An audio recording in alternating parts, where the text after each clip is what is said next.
Bienvenue à tous dans cette nouvelle exploration. Oui, bienvenue. Un véritable plongeon au cœur du management marketing. Absolument. T'imaginais, on décortique ensemble des cours de business school. Mais sans la pression des examens. Ah, ça c'est une bonne nouvelle là. On va plutôt dénicher les pépites les plus utiles Oui, et surprenantes de ces contenus. c'est ça, Prêt pour l'aventure? carrément. On va décrypter ensemble les rouages du marketing stratégique. Et vous allez voir, c'est bien plus captivant qu'on le pense. Ok, parfait. Alors, si on devait résumer le marketing en quelques mots-clés, par où commenceriez-vous?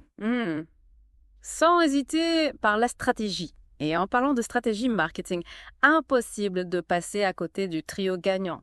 Segmentation, ciblage, positionnement, c'est ce qu'on appelle le fameux STP. STP. Ça sonne un peu technique, non. Pourquoi est-ce si crucial pour une entreprise? C'est vrai que l'acronyme peut paraître un peu froid, mais en réalité, c'est le fondement de toute stratégie marketing réussie. Prenez Netflix, par exemple. Ils ne proposent pas le même contenu à tout le monde. Grâce à la segmentation, ils identifient différents groupes d'utilisateurs avec des goûts et des habitudes de visionnage distinctes. Ensuite, le ciblage leur permet de proposer des recommandations personnalisées à chaque segment. Et enfin, le positionnement, c'est l'image que Netflix veut renvoyer. Par exemple, la plateforme de streaming avec le plus grand choix de films et de séries C. Ah, ça y est, je comprends mieux. En fait, le STP, c'est un peu comme un GPS qui guide l'entreprise vers ses clients idéaux, non? Exactement. Et avant même de parler de STP, il faut bien sûr que l'entreprise définisse sa mission, sa raison d'être. On observe de plus en plus un passage d'une mission centrée sur le produit à une mission centrée sur le marché, c'est-à-dire sur les besoins et les aspirations des clients. Vous avez des exemples concrets de ce changement de perspective? Oui, prenons Nike. Leur ancienne mission était de vendre des chaussures et des vêtements de sport. Aujourd'hui, c'est apporter inspiration et innovation à chaque athlète dans le monde. La nuance est subtile, mais elle change tout. On ne parle plus de produits, mais d'une promesse, d'un engagement envers les clients. C'est vrai que c'est beaucoup plus inspirant, et ça nous amène à un autre concept important, l'analyse du portefeuille d'activité de l'entreprise. On a parlé de matrice dans nos documents. Tout à fait. Il existe des outils précieux pour analyser la position de l'entreprise sur le marché et identifier ses opportunités de croissance. La matrice BCG, par exemple, permet de classer les produits ou services en fonction de leur part de marché et de la croissance du marché. Donc, si je comprends bien, cette matrice aide l'entreprise à identifier ses produits testants, ceux qui génèrent beaucoup de revenus et ses capois moros, ceux qui ne sont plus rentables. Exactement. C'est un outil visuel très utile pour prendre des décisions stratégiques, comme investir dans les produits prometteurs ou se désengager de ceux qui n'ont plus d'avenir. Et on a aussi la matrice d'Ansoff qui permet de visualiser les différentes stratégies de croissance possibles. Et du coup, une fois qu'on a analysé sa position sur le marché, défini sa mission et ses objectifs, on passe à l'action. Oui, et c'est là qu'intervient le fameux marketing mix, les 4 P. Produit, prix, place, promotion. Ce sont les 4 leviers que l'entreprise peut actionner pour atteindre ses objectifs marketing. Ok, on entre dans le concret. Commençons par le type de produit. J'imagine que c'est bien plus que simplement créer un objet ou un service, non? Absolument. Il ne suffit pas de créer un produit. Il faut aussi le gérer comme une marque. Pensez à la marque Apple, par exemple. Leur logo, leur design, leurs valeurs. Tout cela contribue à créer une image de marque forte, synonyme de qualité et d'innovation. Et cette image leur permet de vendre leurs produits à un prix plus élevé que la concurrence. C'est vrai, on est souvent prêt à payer plus cher pour une marque qu'on admire ou à laquelle on s'identifie. D'ailleurs, vous avez parlé du classement Interbrand. Oui, chaque année, Interbrand établit un classement des marques les plus puissantes au monde, en fonction de leur valeur financière. Certaines valent des milliards, c'est impressionnant. Mais comment arrive-t-on à créer une marque aussi puissante? Il existe différentes stratégies. Ah oui, on a vu ça dans les documents, vous pouvez nous en dire plus. Bien sûr. Prenons Nespresso par exemple. Ils ont misé sur une stratégie de marque produit en se concentrant sur un seul type de produit, les capsules de café. A l'inverse, Yamaha utilise une stratégie de marque ombrelle pour couvrir des produits très différents. Motos, instruments de musique, moteurs de bateau. C'est une manière de capitaliser sur la notoriété de la marque mère tout en touchant des publics variés. C'est intéressant de voir comment une seule marque peut fédérer des univers aussi différents. Et du coup, quand on ne parle pas produit, on pense aussi à l'assortiment. Non, la variété des produits proposés par l'entreprise. Exactement. La gestion de l'assortiment est un véritable casse-tête pour les entreprises. Il faut trouver le bon équilibre entre la largeur de la gamme, le nombre de lignes de produits, la longueur, le nombre de produits par ligne, et la profondeur, le nombre de versions de chaque produit. Trop de choix peut paralyser le consommateur, mais une offre trop limitée peut le décevoir. J'imagine que la stratégie d'assortiment est très différente selon le type d'entreprise. Un constructeur automobile n'aura pas la même approche qu'une marque de biscuits, par exemple. Absolument. Imaginez le choix colossal que vous avez lorsque vous configurez une nouvelle voiture. La couleur, les options, les finitions. Le constructeur doit proposer une gamme suffisamment large pour répondre à tous les goûts et à tous les budgets, tout en maîtrisant ses coûts de production. Pour une marque de biscuits, la stratégie sera différente. Elle devra trouver le bon équilibre entre les classiques indémodables et les nouveautés qui attirent l'œil en rayon. Et n'oublions pas le packaging. C'est la première chose que l'on voit en rayon. Et ça joue un rôle important dans l'acte d'achat. Le packaging est bien plus qu'un simple emballage. Il a des fonctions techniques, bien sûr. Protéger le produit, faciliter son transport, garantir sa conservation, mais il y a aussi des fonctions de communication essentielles.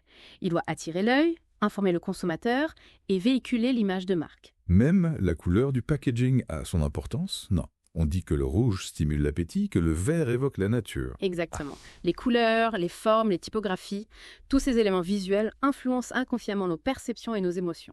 Un packaging bien conçu peut faire la différence en rayon et déclencher l'achat. C'est fascinant. On pourrait presque parler de psychologie du packaging. Tout à fait. Et d'ailleurs, il existe des tests très précis pour évaluer l'efficacité d'un packaging auprès des consommateurs.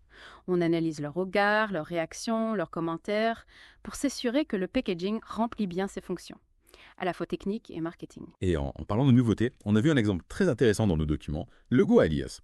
C'est une plateforme où les fans de Lego peuvent proposer leurs propres créations. Et les projets les plus populaires sont ensuite commercialisés par la marque. C'est un exemple brillant de co-création et d'innovation ouverte. Lego a compris que ses clients étaient une source d'inspiration incroyable. Et ils ont su exploiter cette intelligence collective pour développer de nouveaux produits qui répondent parfaitement aux attentes des fans. C'est une approche gagnant-gagnant. Les fans voient leurs idées prendre vie et Lego s'assure de proposer des produits qui plairont à coup sûr. Mais tous les nouveaux produits ne sont pas forcément issus de la co-création. On a parlé des différents types d'innovation. Oui, il faut distinguer l'innovation radicale, qui crée une nouvelle catégorie de produits, de l'innovation incrémentale, qui améliore un produit existant. Prenez Materne, par exemple. Ils ont révolutionné le marché compote pour enfants avec leur Pom-Pots, un format pratique et ludique. C'est un exemple d'innovation radicale. À l'inverse, L'Oréal, avec son lac Infinium, a misé sur l'innovation incrémentale en améliorant la formule et le packaging d'un produit existant. Et une fois que le produit est lancé sur le marché, il entame un cycle de vie, n'est-ce pas? Tout à fait. Le cycle de vie d'un produit comprend 4 phases. L'introduction, la croissance, la maturité et le déclin. Et la stratégie marketing doit s'adapter à chaque phase. Au lancement, on va privilégier la communication pour faire connaître le produit. En phase de croissance, on va miser sur la distribution pour toucher un maximum de clients. En phase de maturité, on va chercher à fidéliser les clients et à se différencier de la concurrence. Et en phase de déclin, on va essayer de relancer le produit ou de le retirer du marché. C'est une vision très dynamique du marché. Et du coup, on comprend mieux l'importance d'innover en permanence pour proposer des produits qui correspondent aux attentes des consommateurs. Mais on n'a parlé que du tas de produits. Est-ce qu'on passe au passe-prix maintenant? Avec plaisir. Le prix est une variable stratégique et souvent délicate à manier. C'est vrai.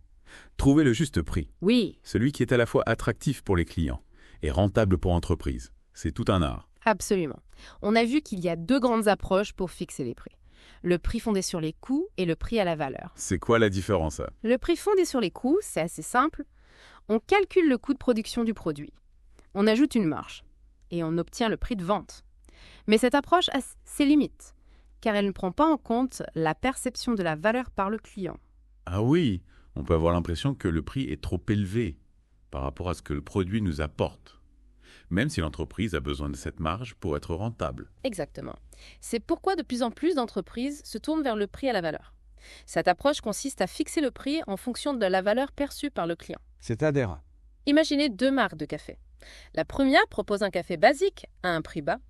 La deuxième propose un café issu du commerce équitable, cultivé de manière durable, avec un arôme unique, et elle le vend à un prix plus élevé.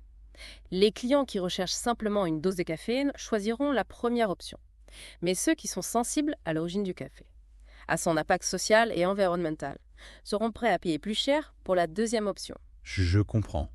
En fait, le prix à la valeur permet de mieux capturer la valeur créée pour le client, en tenant compte de ses motivations d'achat. Tout à fait. Et cette approche permet d'éviter de tomber dans la spirale infernale de la guerre des prix, où les entreprises se tirent dans les pattes en baissant constamment leurs prix. C'est plus intelligent et plus durable sur le long terme. Exactement.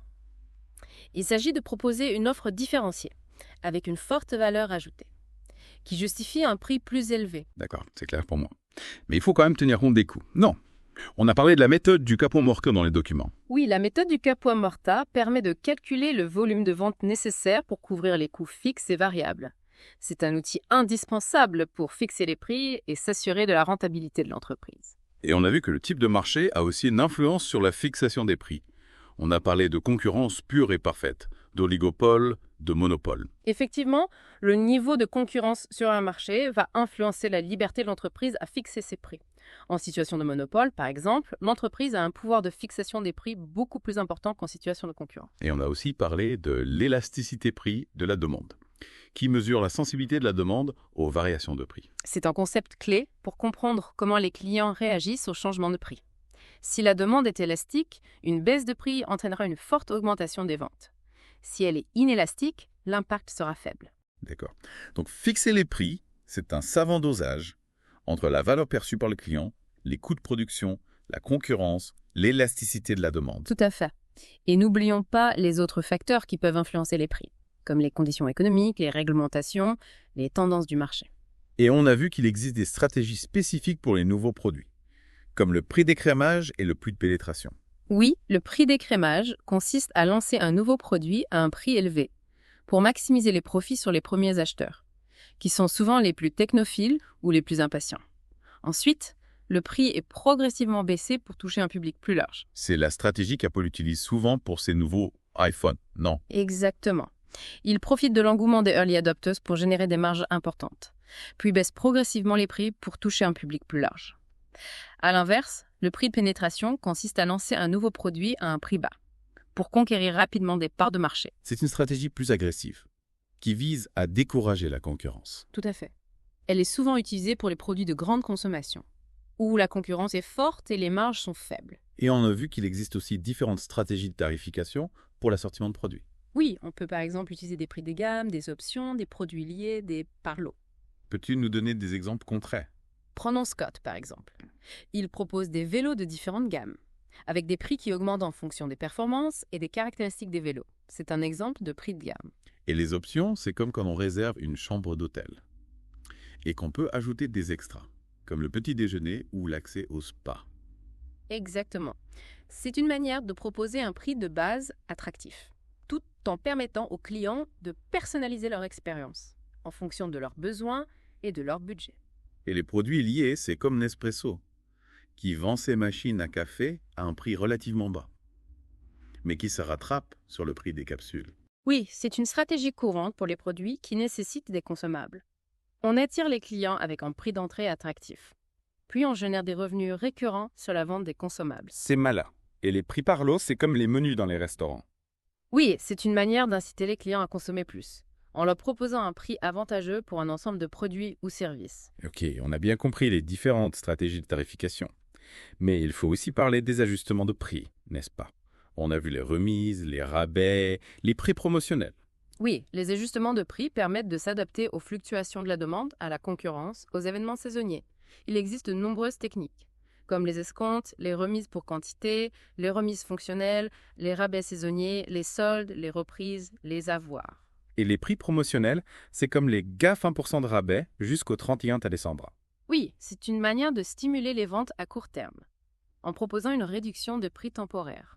Et la discrimination par les prix, c'est quand on vend le même produit à des prix différents, selon les clients, l'endroit, le moment. Oui, c'est une pratique courante, mais qui peut être controversée. Par exemple, les compagnies aériennes pratiquent la discrimination par les prix en fonction de la date de réservation, de la classe de vol, de la destination. D'accord. Donc on a vu que fixer les prix est un exercice complexe et stratégique. Passons maintenant au pas place, c'est-à-dire la distribution. Pourquoi est-ce si important pour une entreprise de bien choisir ses canaux de distribution? La distribution est un élément clé du succès d'un produit. Imaginez un produit révolutionnaire, mais qui n'est disponible nulle part. Il ne se vendra pas. La distribution permet de mettre le produit à la disposition du client, au bon endroit, au bon moment et dans les bonnes conditions. C'est vrai. On a tous déjà été frustrés de ne pas trouver un produit en magasin ou en ligne. Exactement. La distribution a un impact direct sur la satisfaction client et la performance de l'entreprise. Et on a vu qu'il existe de nombreux intermédiaires entre le producteur et le consommateur final, comme les grossistes, les détaillants, les agents commerciaux. Oui, et le choix des intermédiaires dépend de la nature du produit, de la taille du marché, de la stratégie de distribution de l'entreprise, des habitudes des consommateurs. Et on a parlé du trade marketing, qui est le marketing du producteur vers le distributeur. Tout à fait. Le distributeur est un partenaire clé pour l'entreprise. Le trade marketing vise à le séduire, à l'aider à vendre les produits, à le fidéliser.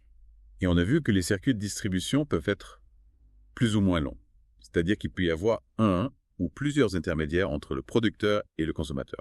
Oui, la longueur du circuit de distribution dépend de la complexité du marché, des habitudes de consommation, de la nature du produit. Et on a parlé des systèmes de marketing vertical, comme la franchise, qui permettent de mieux contrôler la distribution et d'éviter les conflits entre les différents acteurs du circuit. La franchise est un exemple de système de marketing vertical intégré. Le franchiseur, le producteur, contrôle étroitement la distribution de ses produits via un réseau de franchisés, les détaillants. C'est un modèle qui offre de nombreux avantages, comme la rapidité de développement, la cohérence de l'image de marque, la motivation des franchisés. De plus en plus d'entreprises utilisent plusieurs circuits de distribution en parallèle, c'est-à-dire qu'elles vendent leurs produits à la fois en ligne, dans leur propre magasin, et via des détaillants indépendants. C'est la distribution multicanale, une stratégie qui permet de coucher un maximum de clients en s'adaptant à leurs habitudes d'achat. Et on a parlé de la désintermédiation, qui est la tendance à supprimer les intermédiaires pour vendre directement aux consommateurs, notamment grâce au commerce en ligne. Le e-commerce a bouleversé les modèles de distribution traditionnels. Les consommateurs peuvent acheter de plus en plus de produits directement auprès des producteurs, sans passer par les intermédiaires. Et on a vu qu'il existe deux grands types d'entreprises qui vendent en ligne. Les cake and mortar et les pure players. Exactement. Les cake and mortar ont à la fois une présence physique et une présence en ligne, comme Opkner Sport, qui est des magasins physiques et un site web de vente en ligne. Les pure players comme Zalando n'ont qu'une présence en ligne. D'accord. Donc on a vu qu'il existe de nombreuses options pour la distribution et que le choix des canaux dépend de la stratégie de l'entreprise et des besoins des clients. Mais comment on choisit le bon circuit de distribution? On a parlé d'une méthode d'analyse multicritère. L'analyse multicritère permet de comparer différentes options de distribution. En fonction de critères pondérés, on attribue un poids à chaque critère en fonction de son importance. Puis on note chaque option sur chaque critère. L'option qui obtient la meilleure note globale est celle qui est retenue. Intéressant. Et on a vu qu'il existe 3 grandes stratégies liées au nombre d'intermédiaires. La distribution intensive, la distribution exclusive et la distribution sélective. La distribution intensive consiste à utiliser le plus grand nombre de points de vente possible. On la retrouve souvent pour les produits de grande consommation. La distribution exclusive, à l'inverse, consiste à limiter le nombre de points de vente. Elle est souvent utilisée pour les produits de luxe ou les produits très techniques. La distribution sélective est une forme intermédiaire, où l'on choisit les points de vente en fonction de critères spécifiques, comme la qualité du service, l'image de marque, la localisation géographique. Ok. Donc le choix de la stratégie de distribution dépend du type de produit, de la cible, de l'image de marque. Et on a parlé de la stratégie de distribution omnicanal. C'est quoi exactement? La distribution omnicanal est une approche qui vise à intégrer tous les canaux de distribution, online et offline, pour offrir une expérience client fluide et cohérente. L'objectif est de permettre aux clients d'acheter quand ils veulent, où ils veulent et comme ils le veulent. C'est un beau challenge. Mais ça me semble être l'avenir de la distribution, non. Oui, la distribution omnicanal est une tendance forte, favorisée par le développement du e-commerce, des réseaux sociaux, de la mobilité. On a bien exploré les 3 premiers pas du marketing mix. Produit, prix, place. Il nous reste le cap à promotion, c'est bien ça. Tout à fait. La promotion regroupe toutes les actions de communication qui visent à informer, persuader et inciter les clients à acheter un produit ou service. C'est un domaine passionnant qui utilise une multitude de techniques et de canaux. Alors, racontez-nous tout ça. Quelles sont les principales techniques de promotion? On peut citer la publicité, le marketing direct, la promotion des ventes, les relations publiques, le sponsoring, le marketing digital. Waouh, ça fait beaucoup. On va décortiquer tout ça ensemble. Avec plaisir. Commençons par la publicité. Super. Mais avant de se lancer dans les détails de chaque technique, je pense qu'il est important de comprendre les différentes étapes du processus de communication. Vous avez raison. Le processus de communication est un modèle qui décrit comment un message est transmis d'un émetteur à un récepteur. Il comprend plusieurs étapes. L'encodage, la transmission, le décodage, la réponse et le feedback. Pouvez-vous détailler chaque étape? Bien sûr. L'encodage, c'est la transformation d'une idée en un message par l'émetteur. La transmission, c'est l'envoi du message en récepteur, via un canal de communication. Le décodage, c'est l'interprétation du message par le récepteur. La réponse, c'est la réaction du récepteur au message. Et le feedback, c'est le retour d'information du récepteur à l'émetteur. D'accord, c'est plus clair maintenant. Donc, pour qu'un message soit efficace, il faut que l'encodage soit clair, que le canal de transmission soit adapté, que le décodage soit correct, que la réponse soit positive et que le feedback soit constructif. Exactement. Et c'est la même chose pour la promotion. Il faut que le message publicitaire soit clair, que le média choisi soit pertinent, que la cible comprenne le message, que le message suscite l'intérêt et que l'entreprise puisse mesurer l'efficacité de sa campagne. D'accord. J'ai hâte d'en savoir plus sur les techniques de promotion. Commençons par la publicité. C'est quoi exactement la publicité? La publicité est une forme de communication payante et impersonnelle, qui vise à promouvoir un produit, un service ou une idée. Auprès d'un public cible, elle utilise différents médias, comme la télévision, la radio, la presse écrite, l'affichage, Internet. Et quels sont les avantages de la publicité? La publicité permet de toucher un large public, de créer une image de marque forte, de diffuser un message clair et cohérent, de mesurer l'impact de la campagne. Et quels sont les inconvénients? La publicité peut être coûteuse, impersonnelle, intrusive. Elle peut aussi manquer de crédibilité auprès de certains consommateurs. Ok. Donc, la publicité est un outil puissant, mais il faut l'utiliser avec prudence. Passons en marketing direct. C'est quoi la différence avec la publicité? Le marketing direct est une forme de communication personnalisée qui vise à établir une relation directe avec le client, à l'inciter à réagir et à le fidéliser. Il utilise différents canaux, comme le courrier postal, le téléphone, l'email, les SMS. Et quels sont les avantages du marketing direct? Le marketing direct permet de personnaliser le message, de cibler précisément les clients, de mesurer l'impact de la campagne, de construire une relation durable avec les clients. Et les inconvénients? Le marketing direct peut être perçu comme intrusif, il peut être coûteux. Il peut être inefficace si la base de données est mal qualifiée. D'accord, passons à la promotion des ventes. C'est quoi exactement? La promotion des ventes regroupe toutes les actions qui visent à stimuler les ventes à court terme, en proposant des avantages aux clients, comme des réductions de prix, des cadeaux, des jeux concours. Et quels sont les avantages de la promotion des ventes? La promotion des ventes permet de booster les ventes rapidement, de liquider les stocks, d'attirer de nouveaux clients, de fidéliser les clients existants. Et les inconvénients? La promotion des ventes peut dévaloriser l'image de marque. Elle peut entraîner une baisse des marges. Elle peut être inefficace sur le long terme. Ok, donc la promotion des ventes est un outil efficace pour stimuler les ventes à court terme. Mais il faut l'utiliser avec parcimonie.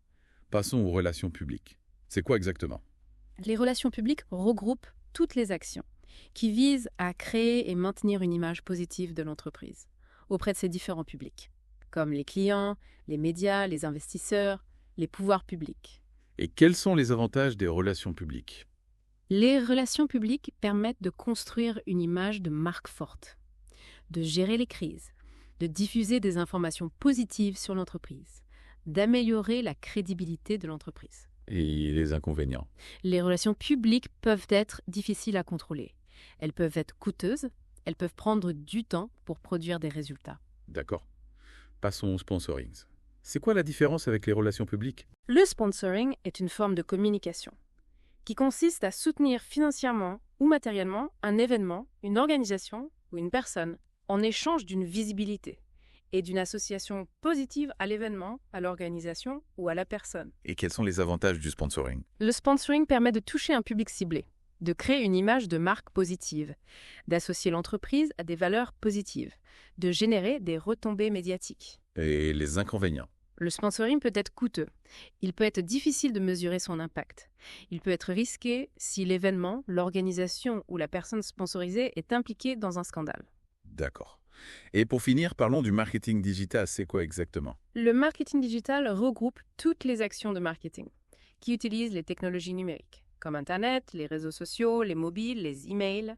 Et quels sont les avantages du marketing digital? Le marketing digital permet de cibler précisément les clients, de personnaliser les messages, de mesurer l'impact des campagnes, d'interagir avec les clients, de créer une communauté autour de la marque. Et les inconvénients? Le marketing digital peut être coûteux, il peut être complexe à mettre en place, il peut être envahi par la publicité, il peut être difficile de se démarquer de la concurrence. D'accord. Donc le marketing digital est un outil puissant qui offre de nombreuses opportunités. Mais il faut l'utiliser avec stratégie et expertise. Tout à fait. Le marketing digital est en constante évolution. Il est donc important de se tenir informé des dernières tendances et des meilleures pratiques. On a fait un beau tour d'horizon des techniques de promotion. Je pense qu'on va s'arrêter là pour aujourd'hui. On reprendra notre exploration du marketing dans la prochaine partie de ce deep dive. Avec plaisir. J'ai hâte de vous retrouver pour explorer les stratégies de communication et les différents médias. À bientôt. Alors, reprenons notre exploration des techniques de promotion. On a commencé à parler de la publicité, un domaine vaste et en constante évolution. Oui, c'est vrai, on a évoqué les avantages et les inconvénients de la publicité. Mais j'aimerais bien qu'on creuse un peu plus le sujet. Par exemple, comment choisir le bon support publicitaire pour toucher sa cible? C'est une excellente question. Le choix du support est crucial pour l'efficacité d'une campagne publicitaire. Il faut tenir compte de la cible, du message, du budget et bien sûr des habitudes de consommation des médias. Par exemple, si je veux lancer une nouvelle application mobile pour les jeunes, je vais plutôt miser sur les réseaux sociaux comme TikTok ou Instagram? Non. Tout à fait. C'est là que se trouve votre cœur de cible. À l'inverse, si vous ciblez une population plus âgée, la presse écrite ou la télévision pourrait être plus pertinente. C'est logique. Et une fois qu'on a choisi le support, il faut créer un message publicitaire percutant. Comment fait-on pour marquer les esprits? La création publicitaire est un art subtil. Il faut trouver le ton juste. L'image forte. Le slogan accrocheur. On a tous en tête des slogans publicitaires qui nous ont marqués, parfois même des années après les avoir entendus pour la première fois. Exactement. Un bon message publicitaire doit être clair, concis, crédible et surtout mémorable. Il doit susciter l'émotion, l'intérêt et inciter à l'action. Et comment savoir si une campagne publicitaire est efficace? Il existe des outils pour mesurer l'impact d'une campagne publicitaire. On peut analyser la notoriété de la marque, le nombre de visites sur le site web, le nombre de leads générés, le volume des ventes. C'est rassurant de savoir qu'on peut quantifier l'impact de ces investissements publicitaires. Passons maintenant au marketing direct, qui est une approche plus personnalisée si je ne me trompe pas. Tout à fait. Le marketing direct permet de s'adresser individuellement à chaque client, en lui proposant des offres et des messages adaptés à ses besoins et à ses centres d'intérêt. C'est un peu l'opposé de la publicité de masse, qui s'adresse à tout le monde de la même manière. Exactement. Le marketing direct vise à créer une relation privilégiée avec le client, à le fidéliser et à le transformer en ambassadeur de la marque. Et pour cela, il est indispensable d'avoir une base de données clients bien qualifiée. C'est bien ça. Absolument. La qualité de la base de données est fondamentale pour le succès du marketing direct. Il faut que les données soient à jour, complètes et segmentées en fonction des caractéristiques des clients. Ça permet d'envoyer le bon message à la bonne personne, au bon moment. Tout à fait. L'objectif du marketing direct est de proposer un service personnalisé et non de spammer les clients avec des messages inintéressants. Et on a vu qu'il existe différents canaux pour le marketing direct, comme le courrier postal, le téléphone, l'email, les SMS. Oui, chaque canal a ses avantages et ses inconvénients. Le courrier postal permet d'envoyer des documents plus élaborés. Le téléphone permet un contact direct. L'email est rapide et économique. Le SMS permet d'envoyer des messages courts et urgents. Et avec le développement du numérique, on voit apparaître de nouvelles techniques de marketing direct, comme le marketing automation. Le marketing automation, c'est un outil formidable pour automatiser l'envoi de messages personnalisés en fonction du comportement des clients. Par exemple, si un client abandonne son panier d'achat sur un site e-commerce, on peut lui envoyer automatiquement un email pour lui rappeler son panier et l'inciter à finaliser sa commande. Exactement. Le marketing automation permet de gagner du temps, d'optimiser les ressources et d'améliorer le retour sur investissement des actions marketing. Parlons maintenant de la promotion des ventes, qui vise à stimuler les ventes à court terme. On a vu qu'il existe une multitude de techniques, comme les réductions de prix, les offres spéciales, les cadeaux, les jeux concours. La promotion des ventes, c'est un peu comme un coup de boost pour les ventes. Elle permet de créer un sentiment d'urgence, d'attirer de nouveaux clients, de fidéliser les clients existants. C'est vrai qu'on est tous sensibles à une bonne affaire. Tout à fait. Mais il faut utiliser la promotion des ventes avec parcimonie, car elle peut aussi dévaloriser l'image de marque et entraîner une baisse des marges. Il faut trouver le bon équilibre entre l'attractivité des promotions et la préservation de la valeur de la marque. Exactement. Passons maintenant aux relations publiques, qui visent à construire une image positive de l'entreprise. On a vu que les relations publiques englobent des actions très variées, comme les relations presse, les événements, le lobbying. C'est un domaine qui me semble assez complexe. Comment s'y prendre pour gérer sa réputation et communiquer efficacement avec ses différents publics? Les relations publiques, c'est un travail de longue haleine qui nécessite une bonne connaissance des médias, des influenceurs, des leaders d'opinion. On a parlé des relations presse, qui consistent à diffuser des informations positives sur l'entreprise dans les médias. Oui, un bon attaché de presse, c'est créer des contenus intéressants pour les journalistes, les convaincre de parler de l'entreprise et gérer les situations de crise. Et les événements, quel rôle jouent-ils dans les relations publiques? Les événements permettent de créer un lien direct avec les clients, les partenaires, les journalistes. On peut organiser des conférences de presse, des salons professionnels, des soirées de gala. C'est un bon moyen de se démarquer, de créer une expérience mémorable. Tout à fait. Et n'oublions pas le lobbying, qui consiste à influencer les décideurs politiques pour défendre les intérêts de l'entreprise. C'est un aspect des relations publiques qui est souvent méconnu du grand public. C'est pourtant un domaine très important, qui peut avoir un impact considérable sur l'activité de l'entreprise. Passons maintenant au sponsoring, qui est une forme de communication par l'association. Le sponsoring permet d'associer l'image de la marque à un événement, une organisation ou une personne, en échange d'une visibilité et d'une association positive. Par exemple, une marque de boissons énergisantes peut sponsoriser un événement sportif pour toucher les jeunes. Ou une banque peut sponsoriser un festival de musique pour toucher un public plus large. Exactement. Le sponsoring est un outil puissant pour toucher des publics spécifiques et créer une image de marque positive. Mais il faut choisir ses partenaires avec soin, car l'image de la marque est en jeu. Tout à fait. Il faut s'assurer que les valeurs de l'événement, de l'organisation ou de la personne sponsorisée sont compatibles avec les valeurs de la marque. Et pour finir, parlons du marketing digital, qui est devenu incontournable pour les entreprises. Le marketing digital regroupe toutes les actions de marketing qui utilisent les technologies numériques, comme Internet, les réseaux sociaux, les mobiles, les emails. C'est un domaine en pleine explosion, avec de nouveaux outils et de nouvelles techniques qui apparaissent chaque jour.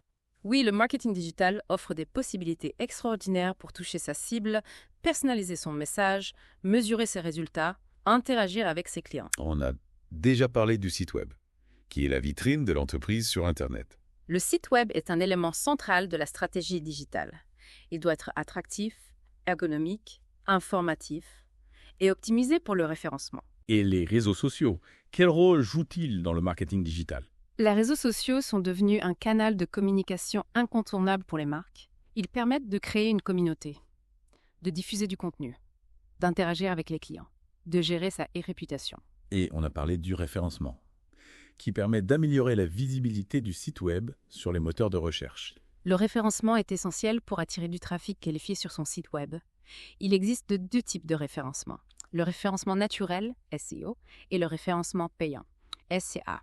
Et l'emailing est un outil puissant pour communiquer avec ses clients, malgré l'émergence des réseaux sociaux. L'emailing reste un canal très efficace pour envoyer des newsletters, des offres promotionnelles, des informations personnalisées. Et la publicité en ligne permet de diffuser des messages ciblés sur Internet. Oui, la publicité en ligne offre des possibilités de ciblage très fines, en fonction des centres d'intérêt des internautes, de leur comportement, de leur localisation géographique. On voit qu'il existe une multitude de techniques de promotion et que le marketing digital a considérablement enrichi la palette d'outils à la disposition des entreprises. Tout à fait. Le plus important est de choisir les techniques et les canaux les plus adaptés à sa cible, à ses objectifs et à son budget. Et on a parlé de l'importance d'avoir une approche multicanale, c'est-à-dire d'utiliser plusieurs canaux en complémentarité. Exactement. Une campagne de communication efficace utilise généralement un mix de médias, en adaptant le message et le format à chaque canal. On peut par exemple utiliser la télévision pour toucher un large public, les réseaux sociaux pour créer de l'engagement, l'emailing pour diffuser des informations personnalisées et le site web pour approfondir le sujet. C'est une approche très pertinente. En utilisant plusieurs canaux, on touche une audience plus large, on renforce son message et on crée une expérience plus riche pour le client. On a fait un tour d'horizon assez complet des techniques de promotion. On pourrait continuer pendant des heures, mais je pense qu'il est temps de passer à la dernière partie de notre exploration. Avec plaisir. Je vous attends pour la suite de notre voyage au cœur du marketing. Ah, tout de suite. Bon, on a exploré ensemble les stratégies, les tactiques, les outils du marketing. On a vraiment décortiqué tous les aspects du marketing mix. Oui, c'est vrai. Mais il nous reste une dernière pièce du puzzle à assembler, les médias et les stratégies de communication. Tout à fait. Un message, aussi brillant soit-il, ne sert à rien s'il n'atteint pas sa cible. Et c'est là que le choix des médias entre en jeu. C'est vrai. On a l'embarras du choix aujourd'hui, entre les médias traditionnels comme la télévision, la radio, la presse, et les médias numériques comme Internet, les réseaux sociaux, les applications mobiles. Comment s'y retrouver? Il n'y a pas de recette miracle. Chaque entreprise doit définir sa stratégie média en fonction de ses objectifs, de sa cible, de son budget. Mais il est essentiel de comprendre les forces et les faiblesses de chaque média. Par exemple, la télévision peut toucher un public très large, mais elle est coûteuse et le message est souvent fugace. À l'inverse, la presse écrite permet de diffuser un message plus détaillé, mais elle est moins réactive et touche une audience plus restreinte. Exactement. Et les médias numériques offrent de nouvelles possibilités fascinantes. Le ciblage précis des audiences, l'interactivité, la mesure des résultats en temps réel. C'est une véritable révolution dans le monde de la communication. On a beaucoup parlé des réseaux sociaux dans les parties précédentes. Oui. C'est vrai qu'ils ont pris une place énorme dans nos vies et dans les stratégies marketing des entreprises. Mais comment les utiliser efficacement? Alors, les réseaux sociaux sont un outil formidable pour créer une communauté autour de sa marque, diffuser du contenu engageant, interagir avec ses clients. Mais il faut bien comprendre les codes de chaque plateforme. Instagram est idéal pour partager des photos et des stories visuellement attrayantes. Twitter est parfait pour relayer des actualités et engager des conversations. LinkedIn est le réseau professionnel par excellence. Donc l'idée n'est pas d'être présent sur tous les réseaux sociaux, mais de choisir ceux qui correspondent le mieux à sa cible et à ses objectifs. Tout à fait. Et il ne suffit pas de créer un profil et de publier de temps en temps. Il faut animer sa communauté, répondre aux commentaires, créer du contenu pertinent et engageant. Bref, il faut donner envie aux gens de vous suivre et d'interagir avec vous. Et le site web, quelle place occupe-t-il dans la stratégie de communication digitale? Le site web reste la vitrine de l'entreprise sur Internet. C'est souvent le premier point de contact avec les clients potentiels. Il est donc crucial qu'il soit attractif, ergonomique et qu'il fournisse des informations claires et concises. Et on a parlé du référencement qui permet d'améliorer la visibilité du site web sur les moteurs de recherche. Est-ce que vous pouvez nous expliquer comment ça marche? Le référencement, c'est l'art de faire apparaître son site web en tête des résultats de recherche. Sur Google, Bing et les autres moteurs. Il existe 2 types de référencement. Le référencement naturel, SEO, qui consiste à optimiser son site web pour qu'il plaise aux algorithmes des moteurs de recherche. Et le référencement payant, SEA, qui consiste à acheter des mots-clés pour apparaître en haut des résultats. Donc, si je veux que mon site web apparaisse en premier quand quelqu'un recherche « chaussures de running », je peux soit travailler mon référencement naturel en créant du contenu pertinent sur ce sujet, soit acheter ce mot-clé sur Google Ads pour apparaître en tête des résultats sponsorisés. Exactement. Et l'idéal, c'est de combiner les 2 approches pour maximiser sa visibilité. Et l'emailing, est-ce qu'il a encore sa place dans le paysage numérique actuel avec l'essor des réseaux sociaux? L'emailing reste un outil très puissant pour communiquer avec ses clients. Il permet de diffuser des newsletters, des offres promotionnelles, des informations personnalisées. C'est un canal plus direct et plus personnel que les réseaux sociaux. Et il permet de créer un lien privilégié avec ses clients. Mais attention au spam. Il est important de respecter les règles du marketing permissionniste et de n'envoyer des emails qu'aux personnes qui ont donné leur consentement explicite. Absolument. Le spam est contre-productif. Il agace les destinataires et nuit à la réputation de l'expéditeur. Mieux vaut envoyer moins d'emails, mais des emails de qualité, qui apportent une réelle valeur ajoutée au destinataire. On a donc une multitude de médias à disposition pour diffuser notre message. Mais comment orchestrer tout ça? Comment créer une campagne de communication cohérente et efficace? C'est là qu'intervient la notion de stratégie de communication multicanal. L'idée, c'est de combiner les différents médias de manière complémentaire, en adaptant le message et le format à chaque canal. Par exemple, on peut utiliser la télévision pour créer de la notoriété. Oui. Les réseaux sociaux pour engager la conversation. L'emailing pour diffuser des informations détaillées. Et le site web pour proposer une expérience immersive. Exactement. Chaque média a son rôle à jouer dans le parcours client. L'important, c'est de créer une symphonie de messages cohérents et pertinents, qui accompagnent le client à chaque étape de son processus d'achat. C'est une vision très holistique de la communication. Et ça rejoint l'idée de l'omnicanalité qu'on a évoquée tout à l'heure. Cette volonté d'offrir une expérience client fluide et cohérente sur tous les canaux, online et offline. Tout à fait. Le client d'aujourd'hui est hyper connecté. Il zappe d'un écran à l'autre, d'un canal à l'autre. L'entreprise doit s'adapter à ces nouveaux comportements et lui proposer une expérience unifiée quel que soit le point de contact. C'est un défi de taille, mais c'est aussi une formidable opportunité de créer une relation durable et profitable avec ses clients. Absolument. Le marketing est en constante évolution, mais il y a une chose qui ne changera jamais. La nécessité de comprendre ses clients, de répondre à leurs besoins et de leur offrir une expérience unique et mémorable. Merci pour toutes ces explications passionnantes. J'ai l'impression d'avoir fait un véritable voyage au cœur du marketing, de la stratégie aux tactiques, des outils aux médias. Merci à vous. J'espère que nos auditeurs ont apprécié ce plongeon dans un domaine aussi riche et stimulant. On se retrouve très bientôt pour une nouvelle exploration. À bientôt. À bientôt.